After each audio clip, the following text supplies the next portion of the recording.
بحمدی تعالی و بکرم مصطفیٰ صلی اللہ تعالی علیہ وسلم، آج کی شب میں قرآن عظیم کے 8.5 پارے مکمل ہو چکے ہیں۔ اللہ عز و جل بقیہ قرآن عظیم کی تلاوت صحیح تجوید سے کرنے اور آپ سب کو سماعت کرنے کی توفیق عطا فرمائے۔ انشاءاللہ العزیز ایک اور دن لمبی تراویح کے بعد پھر آپ نارمل ہو جائیں گے انشاءاللہ۔ 1.5 پارے کی جو تلاوت ہو رہی ہے، لیکن ایک بات یاد رکھیں، یہ صرف کھڑا ہونا رمضان کی برکت ہے۔ سال بھر اتنی لمبی تلاوت نہ سننے کا موقع ملتا ہے نہ پڑھنے کا موقع ملتا ہے۔ اگر عشاء میں یا فجر میں بھی امام تھوڑی لمبی قرأت کر دیا تو لوگ چلانے لگ جاتے ہیں، اور پھر ان سے تنبیہاً کہا جاتا ہے کہ تھوڑا پیچھے والوں کا خیال کر لیا جائے۔ یہ رمضان کی برکت ہے، اللہ تبارک و تعالی اس کی برکت سے ہمیں اتنی دیر کھڑے ہونے کی توفیق دیتا ہے۔ ایک بزرگ نے فرمایا، میں تفسیر کی طرف آتا ہوں، 2 آیتیں ہیں۔ مغرب کی نماز میں امام صاحب نے تھوڑی لمبی قرأت کر دی، تو جو اتفاق ایسا تھا کہ جو شہر کے حاکم تھے، گورنر صاحب تھے، یہ بغداد کی بات، وہ نماز میں تھے پیچھے، تو لمبی قرأت بھاری پڑ گئی نیتا جی کو، تو انہوں نے سلام پھیرنے کے بعد، عربی جانتے تھے، کہا کہ کون سی نماز اتنی لمبی پڑھا دیتے ہو آپ، لوگوں کے کام کاج رہتے ہیں۔ تو امام صاحب نے معافی طلب کر لی، کہا کہ ٹھیک ہے ہلکی قرأت کروں گا۔ وہ حاکم وقت جو تھے وہ اس وقت وہیں پر تھے، عشاء کی نماز کا وقت ہوا، امام صاحب نے پہلی رکعت میں 1 آیت، دوسری رکعت میں 1 آیت پڑھی، عشاء میں آیت پڑھی 22ویں پارے کی، جو سورۃ الاحزاب کی آخری آیتوں میں سے، وَقَالُوا رَبَّنَا إِنَّا أَطَعْنَا سَادَتَنَا وَكُبَرَاءَنَا فَأَضَلُّونَا السَّبِيلَ، رکوع کر دیا۔ دوسری آیت تھی رَبَّنَا آتِهِمْ ضِعْفَيْنِ مِنَ الْعَذَابِ وَالْعَنْهُمْ لَعْنًا كَبِيرًا، رکوع کر لیا۔ آپ کو نہیں سمجھ میں آئے گا، جو نماز پڑھنے والے تھے وہ اہل عرب تھے، وہ جانتے تھے۔ پہلی رکعت میں امام صاحب نے ایک آیت پڑھی، جس کا مطلب یہ تھا، قرآن میں ہے، پچھلے زمانے کی ایک قوم کا ذکر ہے کہ ان کو جب پکڑا جائے گا قیامت کے دن تو وہ کہیں گے، اے ہمارے رب، ہمارے بڑوں کی ہم نے پیروی کی، انہوں نے ہمیں گمراہ کر دیا، ہمارے بڑے حاکموں کی ہم نے پیروی کی، انہوں نے ہمیں گمراہ کر دیا۔ اللہ اکبر۔ دوسری رکعت میں دوسری آیت تھی اس کے بعد، ربنا آتِہم ضِعْفَيْنِ مِنَ الْعَذَابِ وَالْعَنْهُمْ لَعْنًا كَبِيرًا، اے ہمارے رب ان بڑوں کو تو ڈبل عذاب دے اور خوب لعنت بھیج۔ اللہ اکبر۔ یہ جنہوں نے نماز پڑھی انہیں تو پتہ تھا۔ سلام پھیرنے کے بعد حاکم وقت نے کہا، امام صاحب پہلے جیسے پڑھتے تھے ویسے ہی پڑھو، ورنہ ہر رکعت میں بد دعا حاکموں کو ہی ہوتی رہے گی۔ بہرحال ایک عمدہ نفیس بات تھی، میں نے آپ کے سامنے ذکر کیا۔ ہم نے آج تلاوت کیا ہے سورۃ الاعراف، سورۃ الاعراف اور سورہ انعام کا کچھ حصہ 8ویں پارے میں۔ اعراف جو ہے ایک جگہ کا نام ہے، جس کے نام سے پوری سورہ ہو گئی۔ جنت اور دوزخ کے بیچ میں ایک جگہ ہے جس کو اعراف کہا گیا ہے، اور ان کا تذکرہ آیا ہے، منادا اصحاب الاعراف، اعراف والے پکاریں گے، جنتیوں کو بھی پکاریں گے، جہنمیوں کو بھی۔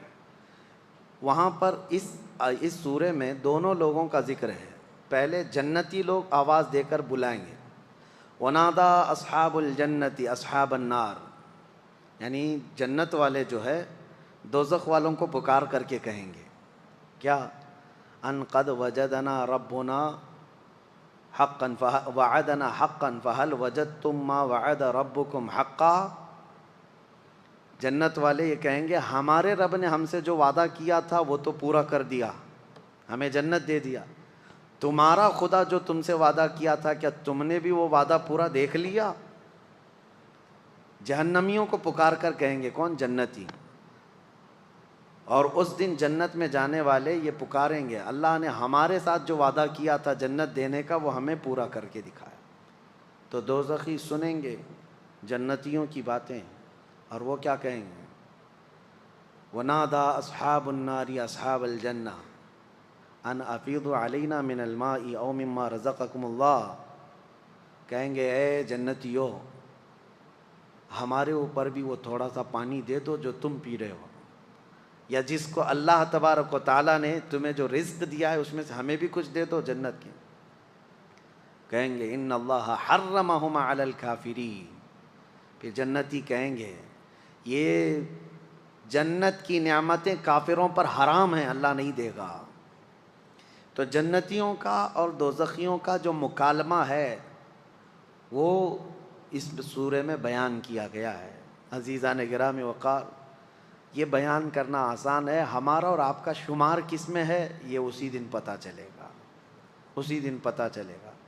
اسی لیے میں کہتا ہوں قیامت کے دن جس کے نام کا یہ اعلان ہو گیا کہ فلاں کا بیٹا جنت میں جا رہا ہے، اس سے بڑی خوشی اس کے لیے کیا ہو سکتی ہے، اسے پروانہ مل گیا۔ ہم نے سنا ہے یہاں پر لوگ امریکن ایمبیسی کے پاس بہت بھیڑ لگائے رہتے ہیں، اور جب کسی کا ویزا گرانٹ ہوتا ہے تو باہر سنا ہے اس کے پٹاخے اڑتے ہیں، اچھل کود ہوتا ہے، ایسا لگتا ہے اس کو جنت میں جا رہا ہے۔ اور ایک بار دیکھا بھی سڑک پر پورے رشتہ دار سب پٹاخے اڑا رہے ہیں، ایسا لگ رہا ہے کہ بہت بڑی نعمت اس کو مل گئی۔ آپ بھی جا کر یہ مشاہدہ کر سکتے ہیں، جس کو ویزا ملتا ہے یہ ان لوگوں کے لیے ہے جن کے لیے دنیا جنت ہے۔ اب آپ اندازہ کریں جائے گا تو کیا ہوگا، تھوڑا سا سیٹل ہونے کی کوشش کرے گا، اس سے زیادہ کیا ہے۔ تو جب قیامت کے دن جس کو ہمیشہ کی جنت سنائی جا رہی ہوگی، اس کی خوشیوں کا ٹھکانہ کہاں ہے، وہ کتنا خوش ہوگا اس دن۔ اللہ کریم ہمیں جنتیوں میں شمار فرمائے۔ میرے عزیزو، اسی سورۃ الاعراف میں اللہ تعالیٰ نے خلق آدم یعنی حضرت آدم علیہ السلام کی پیدائش کا ذکر بھی فرمایا۔ اللہ تعالیٰ فرماتا ہے ثم خلقناکم ثم صورناکم وَلَقَدْ خَلَقْنَاكُمْ ثُمَّ صَوَّرْنَاكُمْ، ہم نے تم کو پیدا کیا اور بہترین صورت دی، آدم علیہ السلام کو پیدا کیا۔ ثُمَّ قُلْنَا لِلْمَلَائِكَةِ اسْجُدُوا لِآدَمَ، پھر ہم نے تمام فرشتوں سے کہا آدم کو سجدہ کرو، فَسَجَدُوا إِلَّا إِبْلِيسَ، سبوں نے سجدہ کیا سوائے ابلیس کے۔ یہ واقعہ بارہا آپ نے سنا۔ آدم علیہ السلام کو اللہ تعالیٰ نے کیسے پیدا کیا، ایک ترتیب ہے اس میں۔ زمین کی مختلف جگہوں کی مٹی اٹھائی گئی، ہر جگہ کی مٹی اٹھائی گئی اور گوندھا گیا، اور اس کو جنتی پانی سے گوندا گیا، اور پھر اس کو جو شکل دی وہ اللہ تعالیٰ کی مرضی سے۔ انسان کی جو شکل ہے وہ کسی اور کو نہیں دی گئی ہے۔ اچھا ایک بات میں آپ کو بہت نقطے کی بتاؤں، یہ جو شکل ہے نا ہماری، آپ کی، میری، سارے انسانوں کی، دوزخیوں کو جب ڈالا جائے گا دوزخ میں اس شکل کے ساتھ نہیں ڈالا جائے گا، یہ شکل اللہ کو پسند ہے۔ آپ کو میں بتاؤں اس شکل کے ساتھ کوئی بھی جہنم میں نہیں جائے گا، جہنمی کی شکل ہی الگ ہے۔ حضور صلی اللہ علیہ وسلم نے فرمایا جہنمی کی شکل کہ اگر وہ بیٹھ جائے مکہ اور مدینے کے درمیان جو مسافت ہے وہ پوری گھیر لے گا، یعنی 450 کلومیٹر کا چوڑا ہوگا۔ 425 کلومیٹر مکہ اور مدینے کے درمیان ہے۔ حضور فرماتے ہیں ایک جہنمی اتنا چوڑا ہوگا، اتنا بڑا اونچا ہوگا۔ عذاب بھی تو چکنا ہے، یہ چھوٹے جسم کو کیا عذاب ہو، بڑا بنایا جائے گا اور اس کو عذاب چکھایا جائے گا۔ اس کے کانوں کے بارے میں کہا گیا ہے کہ ایک ایک پہاڑ کے برابر تو ایک کان ہوں گے اس کے۔ شکل بہت الگ ہوگی دوزخ میں جانے کی۔ اب ایک بہت نفیس بات میں آپ سے کہہ رہا ہوں، کیا ہی عمدہ بات کہی مفسرین نے کہ آخر اس شکل میں کیوں نہیں ڈالا جا رہا ہے۔ فرمایا گیا اس لیے کہ اللہ کے محبوب کی بھی یہی شکل ہے، اور اللہ اپنے محبوب کے مثل شکل کو دوزخ میں ڈالنا نہیں چاہتا، شکل بدل دی جائے گی۔ لیکن میرے عزیزو ایک بات خلقت آدم کو ذکر کرنا ہے تو یہاں ایک چھوٹی سی بات ایولیوشن کے متعلق بھی عرض کر دوں۔ ڈاروینزم آپ کو پتہ ہے، ایک سائنٹسٹ ہے جس نے ایک تھیوری لوگوں کے سامنے پیش کی، اور کچھ انت بھگت ہیں آنکھ بند کر کے یقین کرتے ہیں کہ ہم بندر کے بچے ہیں۔ ہاں، ترقی کرتے کرتے اب یہ انسان ہو گئے، اور اس پر ان کا ایسا یقین ہے کہ پہلے جو تھے بندر تھے، اور بندر سے پیدا ہو کر کے، یہ پڑھا ہوگا نا اپنے سائنس میں، تاریخ میں، ہسٹری میں کہیں تو پڑھا ہوگا، ڈاروین کا نظریہ۔ ڈاروین کتنے سال پرانا ہے، لیکن اس کے نظریے کو آج پوری دنیا میں پھیلا دیا گیا۔ یہ اور بات ہے کہ اس کا نظریہ ابھی باطل بھی قرار دیا بعض لوگوں نے، اس کو انکار بھی کر دیا گیا ہے۔ امریکہ کے بڑے بڑے سینئر اداروں کے اندر اس نظریے کو باطل بھی قرار دیا جا رہا ہے، لیکن آج ہمارے ملک میں بھی اور کئی جگہوں پر اس پر لوگ جمے ہوئے ہیں کہ نہیں، بندر کی اولاد ہے۔ پہلی بات تو جواب یہ ہے کہ الحمدللہ ہم آدم کی اولاد ہیں۔ ہم کس کی اولاد ہیں؟ آدم علیہ السلام کی۔ بندر والوں کو میں کہتا ہوں، پوچھتا ہوں کہ ایک بار ایولیشن ہوا، یعنی بندر تھا ان کا دادا، اور اولاد جو ہے بڑھتے بڑھتے بڑھتے انسانوں کی طرح ہو گئی، تو یہ پروسیس کنٹینیو کیوں نہیں ہو رہا ہے؟ یعنی ایک ہی بار بندر سے انسان پیدا ہو گیا، اب انسان سے گھوڑا کیوں نہیں پیدا ہو رہا ہے؟ اب انسان سے کوئی کتا بھی ہو جائے؟ بات سمجھ میں آ رہی ہے؟ اس تھیوری کو انہوں نے آج تک پیش نہیں کیا، وہ بھی بغیر دیکھے اس پر یقین کرتے ہیں۔ یہ بات میں آپ کو اس لیے عرض کر رہا ہوں، بڑے تمطراق سے کچھ ایتھیسٹ بھی اس طرح کے سوالات کرتے ہیں، ملحد لوگ، ناستک لوگ، جن کو دین دھرم سے کوئی تعلق نہیں، لیکن سائنس ان کا خدا ہے، سائنس کی ہر بات کو مانتے ہیں۔ سائنس نے ان کو کہا ہے، یا ایک سائنٹسٹ نے کہا ہے کہ بندر کی تھے پہلے تمہارے پروج، اور بڑھتے بڑھتے پھر یہ انسان کی شکل ہو گئی، دم غائب ہو گئی، یا پھر جیسے جیسے یہ ترقی یافتہ بندر ہے ان کے نظریے کے مطابق۔ نہ انہوں نے یہ ہوتے ہوئے دیکھا، ایولیشن ہوتے ہوئے دیکھا ہے، بندر سے یہ ہوتے ہوئے دیکھا، لیکن کسی کی بات مان رہے ہیں۔ ان ظالموں سے میں یہ پوچھتا ہوں، تم بھی آنکھ بند کر کے ایک سائنسدان کی بات کو مان لیتے ہو، اور پھر ہم سے پوچھتے ہو کہ جنت اور دوزخ کہاں ہے اور اللہ کہاں ہے؟ ہم نے بھی محمد الرسول اللہ کی بات آنکھ بند کر کے تسلیم کی۔ فرق کیا ہے؟ ہمارے اوپر وہ یہ بلیم کرتے ہیں کہ انہوں نے، مسلمانوں نے کچھ دیکھا نہیں، جنت دیکھا نہیں، دوزخ دیکھا نہیں، لیکن مان رہے ہیں۔ تم نے کون سے تمہارے پروجوں کو دیکھا کہ بندر تھے؟ نہیں دیکھا، لیکن مان رہے ہیں۔ بہت سارے نظریے ایسے ہیں۔ ابھی آپ سے میں سوال کرتا ہوں، دنیا اسکوائر ہے یا گول ہے؟ پرتھوی، زمین گول ہے؟ سب مانتے ہیں۔ کون کون جا کر دیکھا ہے؟ دیکھا کوئی نہیں ہے، لیکن مان رہے ہیں۔ جنہوں نے دیکھا وہ سائنسدان لوگ ہیں، یا انہوں نے سیٹلائٹ کے ذریعے سے مشاہدہ کیا اور دنیا کو یہ بتایا کہ زمین راؤنڈ ہے، گول ہے۔ اب اس کی بات پر یقین ہے، اس کے آلے پر، اس کی مشین پر یقین ہے، باقی پریکٹیکلی دیکھنے کے لیے ابھی کچھ ہے نہیں ہمارے پاس، کہاں جا کر کے دیکھیں گے کہ راؤنڈ ہے کہ اسکوائر ہے، کیسی ہے، لیکن مان رہے ہیں آپ۔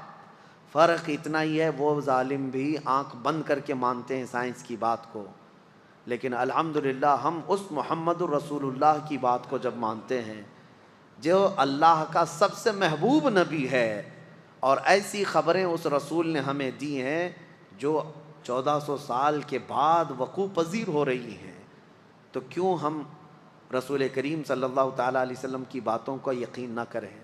میرے عزیزو، بہت ساری باتیں ہیں، میں یہاں پر آپ کو رک کر کے اسی لیے عرض کر رہا ہوں کہ بندر کی اولاد ہونا کبھی یہ ثابت نہیں کر سکتے۔ ہم نے کسی سے پوچھا تھا تو کہتے ہیں ہڈیاں فلاں فلاں دونوں سیم سیم دکھتی ہیں اس لیے۔ ارے مینڈک کی بھی سیم دکھتی ہیں، آپ دیکھیں۔ اور آپریشن کے لیے اکثر جو پریکٹس کے لیے میڈیکل لیب وغیرہ میں مینڈک کو استعمال کیا جاتا ہے، چوہے کو استعمال کیا جاتا ہے، تو کیا صرف 2 پیر ہو جانا، 2 ہاتھ ہو جانا یا پھر ریڑھ کی ہڈی ہونا یہ سیم ہونے کی علامت ہے؟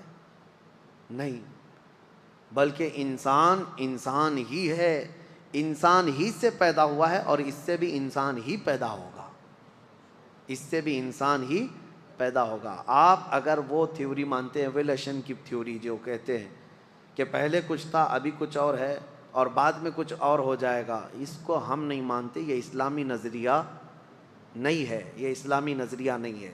اب سنیے، آدم علیہ السلام کی پیدائش اللہ تبارک و تعالیٰ نے فرشتوں کے ذریعے سے پورا جسم بنایا، اور جب وہ جسم بن گیا تو اس پر بارش برسائی گئی، اور پھر اس کے بعد اللہ فرماتا ہے ایسے اس کو پکا کر دیا جیسے مٹکا بجتا ہے، ٹک ٹک ٹک کی آواز، اس طرح آواز آتی تھی پورے پتلے سے، بجنے والی مٹی جس کو کہا گیا ہے۔ اس کے بعد پھر اس میں روح ڈالنے کا وقت آیا تو روح ڈال دی گئی، لیکن روایات میں یہ ملتا ہے کہ روح نکل کر باہر آ گئی۔ روح چونکہ ایک نور ہے، اللہ کا حکم ہے۔ اس کے بعد روح سے پوچھا گیا تو روح نے کہا اندر اندھیرا بہت ہے جسم کے اندر، تو پھر رب ذوالجلال نے آدم علیہ السلام کی پیشانی میں نور محمدی کو رکھا، اپنے رسول کے نور کو رکھا، پھر روح ڈالی گئی، روح قرار پائی۔ سب سے پہلے آدم علیہ السلام کو چھینک آئی اور پہلا جملہ ان کی زبان سے نکلا الحمدللہ۔ سب سے پہلا جملہ زبان سے کیا نکلا؟ الحمدللہ۔ دیکھو اللہ کے کلام قرآن کی ابتدا بھی کہاں سے ہو رہی ہے؟ کہاں سے ہے؟ الحمدللہ۔ یہ الحمدللہ کا بہت بڑا مقام ہے، آپ اندازہ نہیں کر سکیں گے۔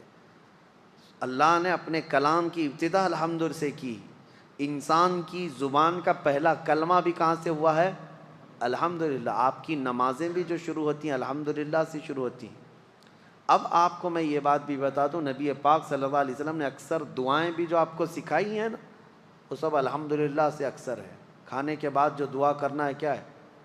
الحمدللہ الذی اطعمنا وسقانا وکفانا۔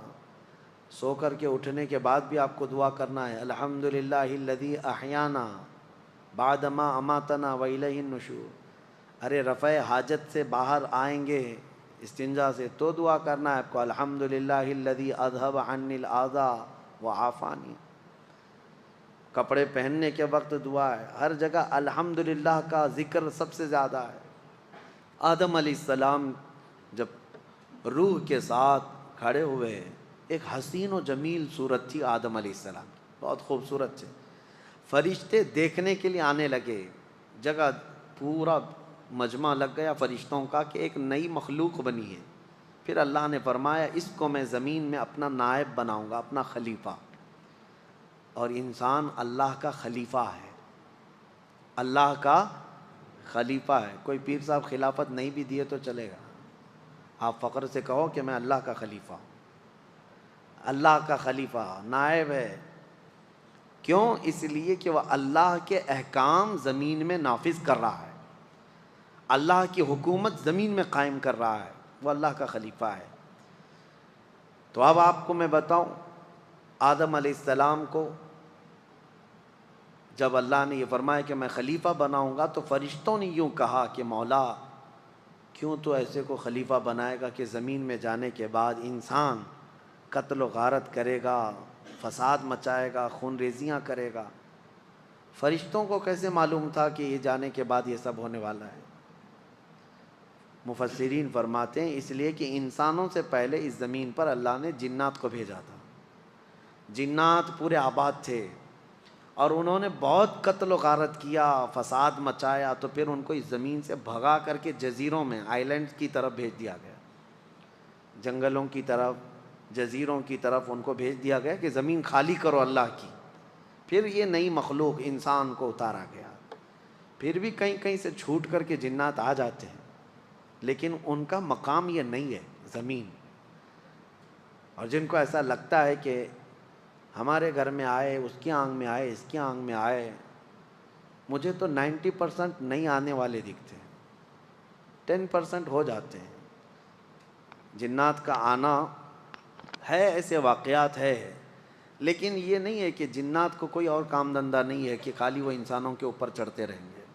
ایسا نہیں, ان کے بھی کام ہیں, ان کے بھی ہاں اسلام ہے, کفر ہے, ان کے ہاں معاش ہے, بہت سارے معاملات ہیں. جیسے ہمارے ہاں ہیں ویسے ان کے ہاں بھی ہیں. ابھی جیسے میں آپ کو بتاؤں, آپ میں سے بھائی سب بیزی ہیں, کچھ بزنس میں ہے, کوئی جاب میں ہے, کوئی ہے. میں آپ کو کہوں جاؤ کسی جن پہ جا کے چڑھو, تو آپ بھی کہیں گے میرے گھر بار کو کون دیکھے گا. اسی طرح جنات بھی خالی نہیں ہے, فالتو نہیں ہے. کچھ ان میں بھی فالتو ہوں گے جیسے ہم میں ہوتے ہیں, وہ پریشان کرتے ہوں گے. تو جنات کی یہ زمین تھی, ان کو بھگایا گیا, ان کو اس سرزمین سے نکالا گیا, اور پھر آدم علیہ السلام کو بھیجنے کا اللہ تعالیٰ نے ارادہ فرمایا. فرشتوں نے اسی بات کی وجہ سے کہا تھا کہ یہ بھی ویسی مخلوق ہوگی, یہ بھی جا کر کے قتل و غارت, خون ریزی کرے گی, گناہ کرے گی. تو رب تعالیٰ نے یہ فرمایا میں جو جانتا ہوں وہ تم نہیں جانتے. فرشتوں کو یہ جواب دیا. پھر اس کے بعد فرشتوں کے سامنے دنیا کی چیزوں کو اللہ نے پیش کیا. وہ چیزیں کیا تھی؟ ہر طرح کی چیز, یعنی یوں سمجھ لو درخت ہے, پیڑ ہے, اس کے اندر کا پتا, پھول, تنا, ہر چیز کا ایک نام ہے نا.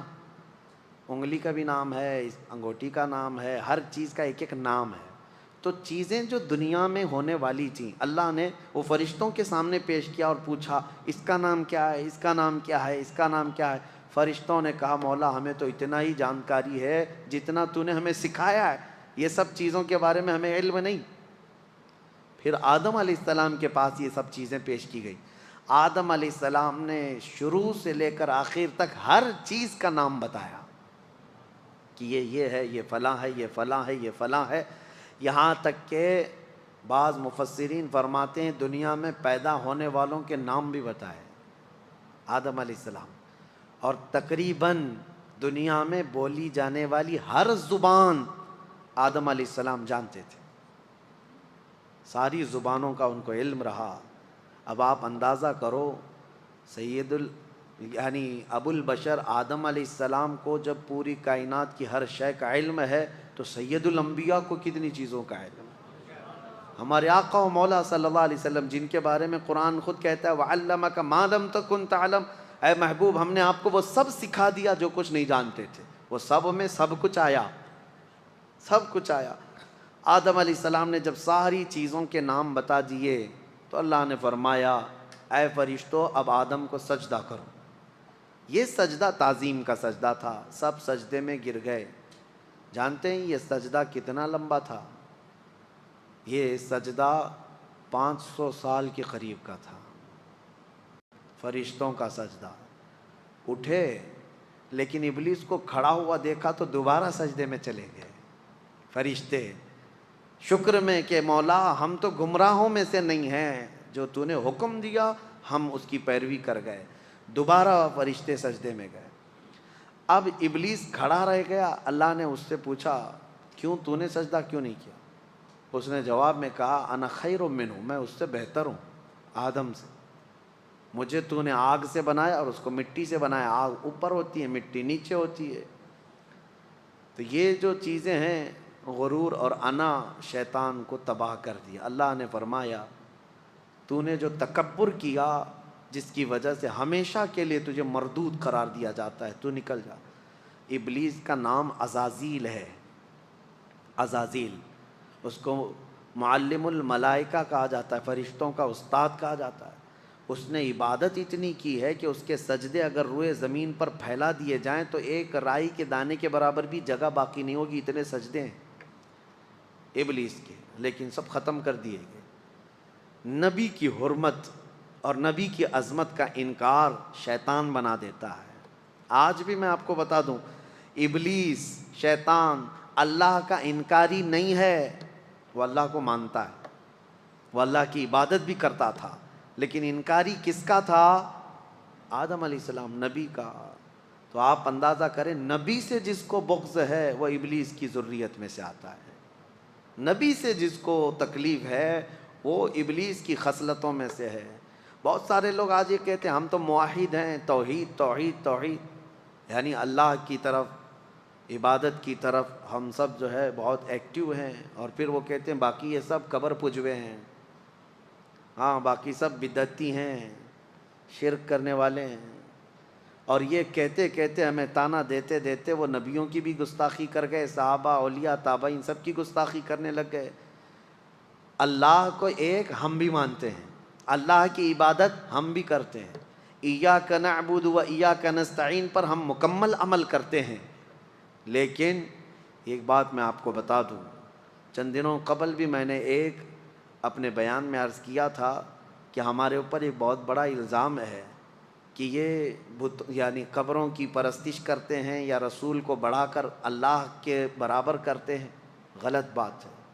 ایک جانکار آدمی جو دانشور کہے جاتے تھے، اس بڑے آدمی نے ایک جھوٹا شعر اعلیٰ حضرت کی طرف منسوب کر دیا۔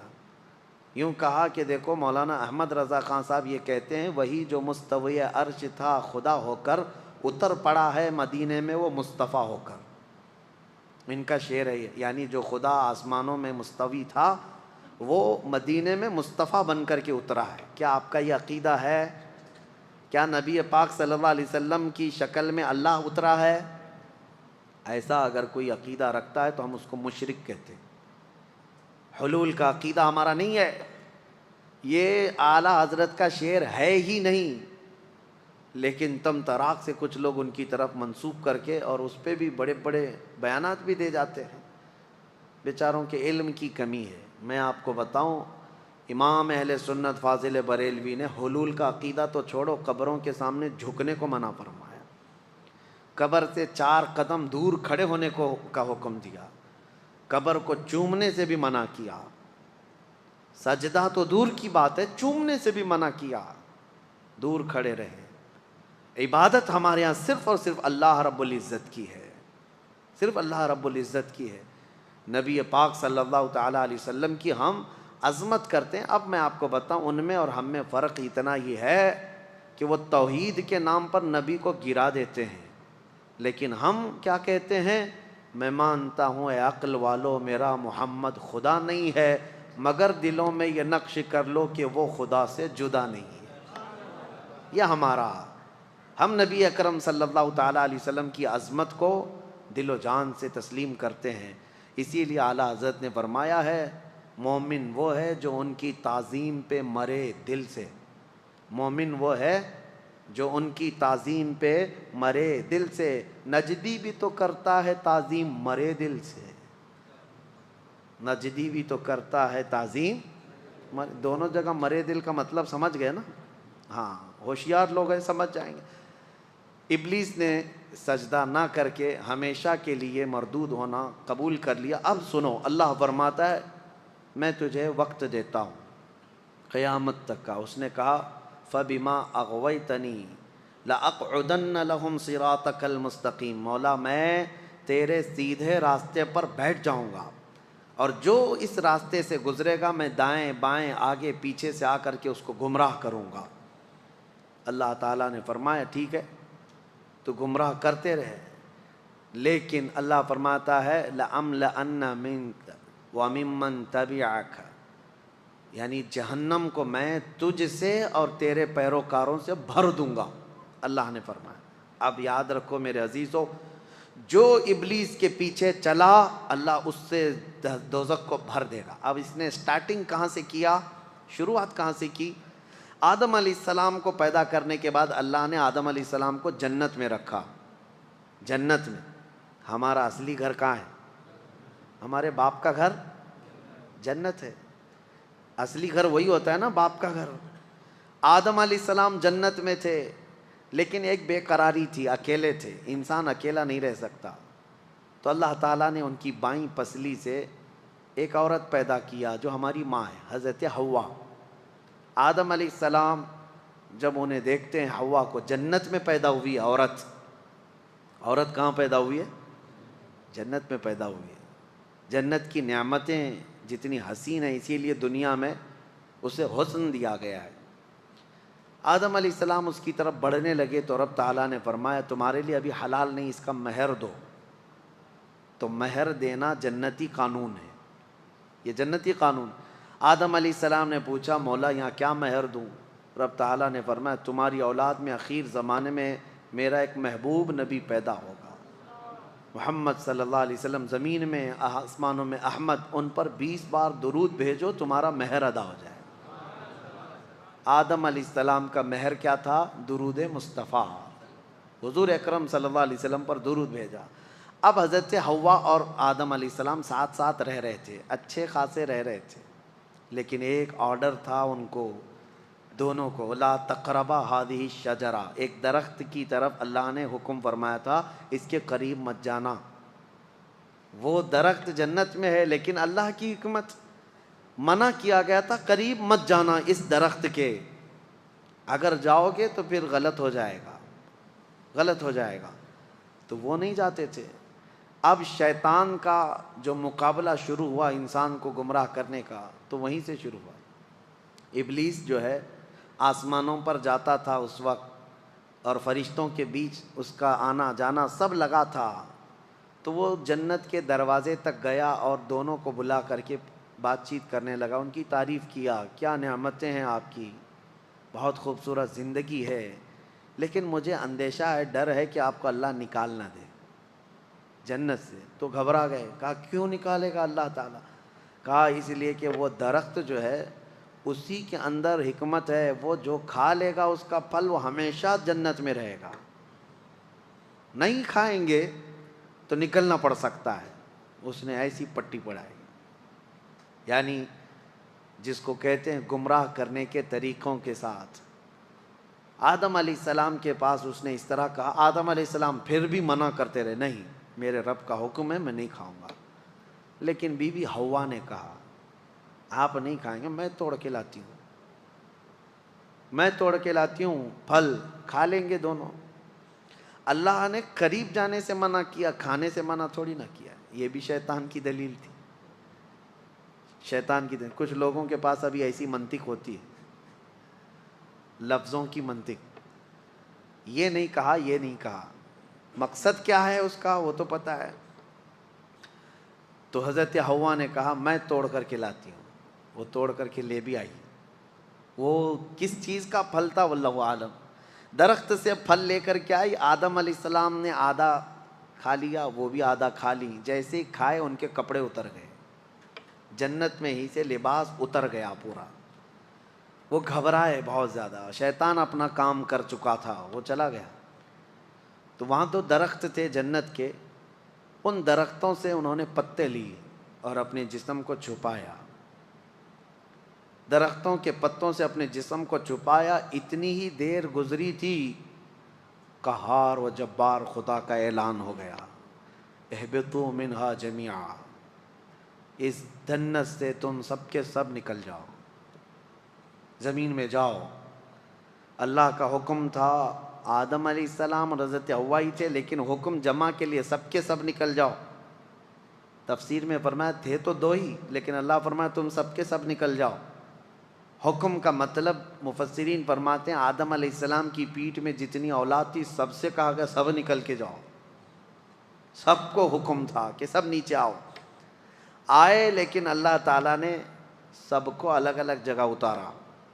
جنت سے جو چیزیں اتاری گئی تھی، دو درخت جنہوں نے پتے دیے تھے، اور بعض روایات یہ بتاتی ہیں کہ ایک سانپ تھا، ایک مور تھا، ان کو بھی اتار دیا گیا مدد کرنے کی وجہ سے۔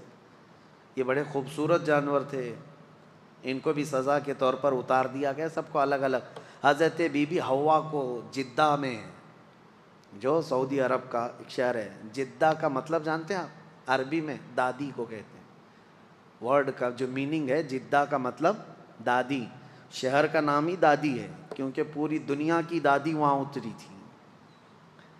اور حضرت آدم علیہ السلام کو ہندوستان میں اتارا گیا، سب کو الگ الگ، ایک درخت کو ادھر ایک درخت کو ادھر، اور آپس میں سب کے دشمنیاں بھی ڈال دی گئیں۔ ابلیس کو بھی بھیج دیا گیا، اب اس کے بعد اس کو وہاں جانے پر پابندی لگا دی گئی، اب تو جنت کے قریب بھی نہیں آئے گا، فرشتوں کے بیچ میں بھی نہیں آئے گا، اب جب بھی وہ جانے کی کوشش کرتا ہے فرشتے اس سے مار کے بھیجتے ہیں. جو تارا ٹوٹنے کی جو چیزیں نظر آتی ہیں اس کو کہا گیا ہے یہ جو ستارہ ٹوٹنا شہاب ثاقب ہے یہ فرشتوں کی مار ہے. جو شیطان اوپر جانے لگتا ہے تو اسے مار کے بھیجتے ہیں. کیوں جاتا ہے وہ بھی میں بتاؤں. وہ اپنے مریدوں کو کچھ خبریں لے کر آنے کے لیے جاتا ہے. اس کے جو بابا لوگ ہیں, جوتش لوگ ہیں, چٹی والے بھی ہیں, وہ ابلیس جاتا ہے سن کر کے آتا ہے. فرشتوں کے درمیان بات چیت جو ہو رہی ہوتی ہے نا, اللہ کے احکام بندوں میں ابھی کیا کیا ہونے والا ہے, تو یہ جا کے چوری کرنے جاتا ہے. تو فرشتے وہاں سے مار کے بھیجتے ہیں, پھر بھی آدھا سن لیتا ہے اور آدھا اپنی طرف سے ملا کر کے جوتشوں کو بتاتا ہے, نجومیوں کو بتاتا ہے. اور جو سفلی لوگ ہیں, سفلی عمل کرتے ہیں جو ابلیس کو راضی کرتے ہیں, سفلی, سلفی نہیں. سلفی ایک الگ چیز ہے, سیلفی بھی نہیں.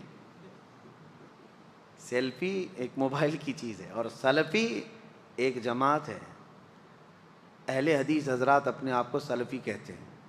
میں سفلی بول رہا ہوں, ہاں سب میں تھوڑا تھوڑا سا فرق ہے. تو سفلی جو شیطان کو راضی کرنے کے لیے گندی گندی چیزیں کرتے ہیں ان کو لا کر کے خبریں دیتا ہے. تو ابلیس کا جانا آنا اس وقت سے بند کر دیا گیا تھا. اب آدم علیہ السلام اور حضرت حوا کی ملاقات نہیں ہوئی. کتنے سال تک؟ 350 سال تک. آدم علیہ السلام روتے رہے روتے رہے. سب سے زیادہ دنیا میں رونے والوں میں آدم علیہ السلام کا نام آتا ہے. سب سے زیادہ رونے والوں میں انبیاء میں حضرت آدم علیہ السلام, حضرت داؤد علیہ السلام. لیکن وہ اللہ کی یاد میں اور اپنی توبہ کے لیے روتے رہے. لیکن سارے نبیوں میں میرے مصطفیٰ کا رونا اور تھا. وہ کس لیے؟ وہ صرف اپنی غریب امت کے لیے. اللہ کیا جہنم اب بھی نہ سرد ہوگا, رو رو کے مصطفیٰ نے دریا بہا دیے. میرے آقا نے بھی رویا لیکن اپنی امت کے لیے.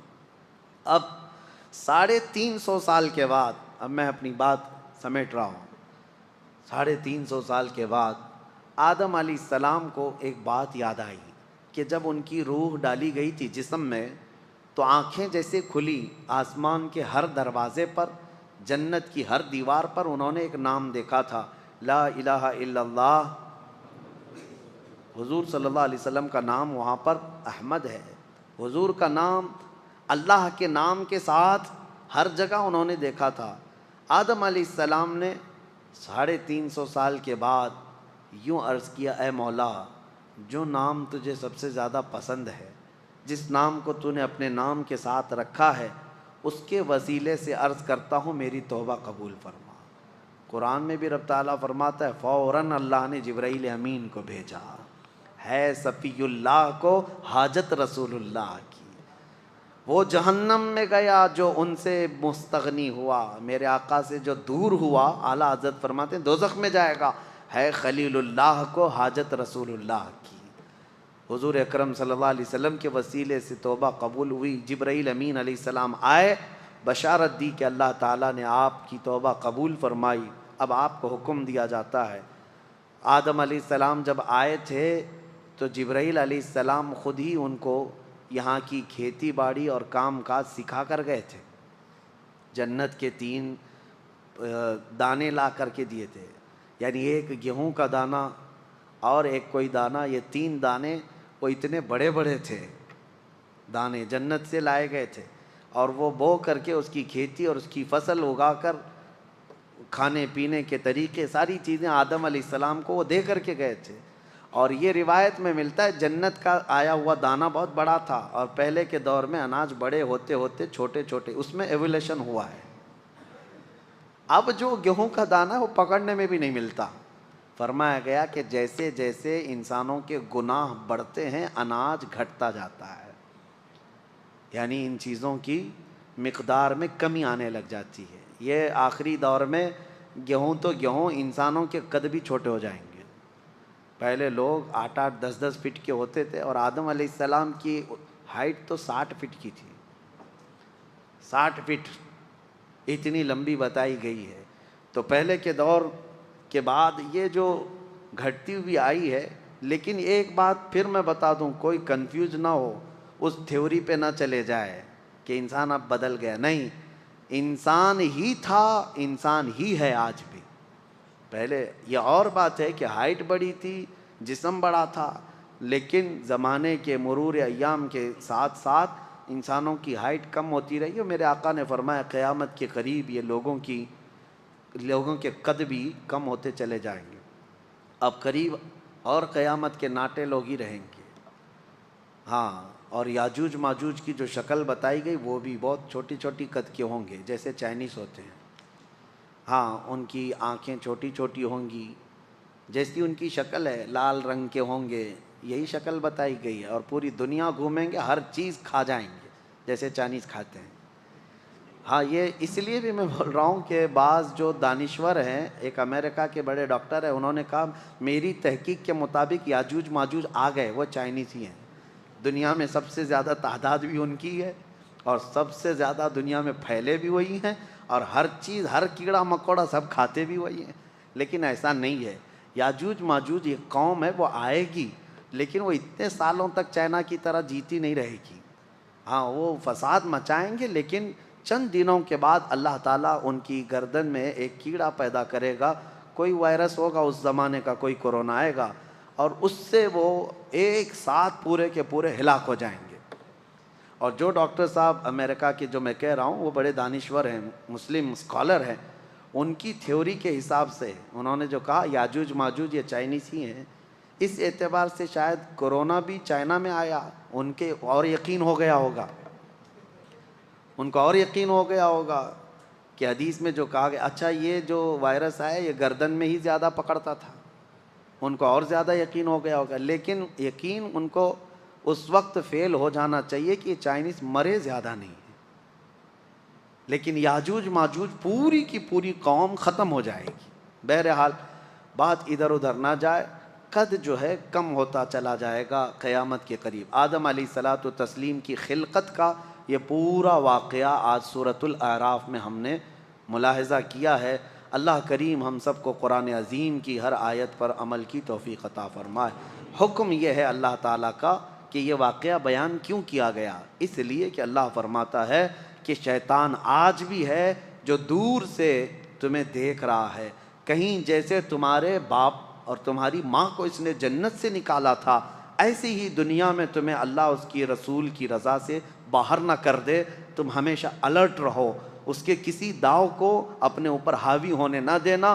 ہمیشہ ایک بات یاد رکھنا، ہم جنت سے آئے تھے، ہم جنت میں ہی جائیں گے انشاءاللہ، اور ہمارا وہی وطن ہے. اسی کو شاعر نے کہا ہے کہ جب تو پیدا ہوا تھا تو روتا ہوا دنیا سے آیا تھا.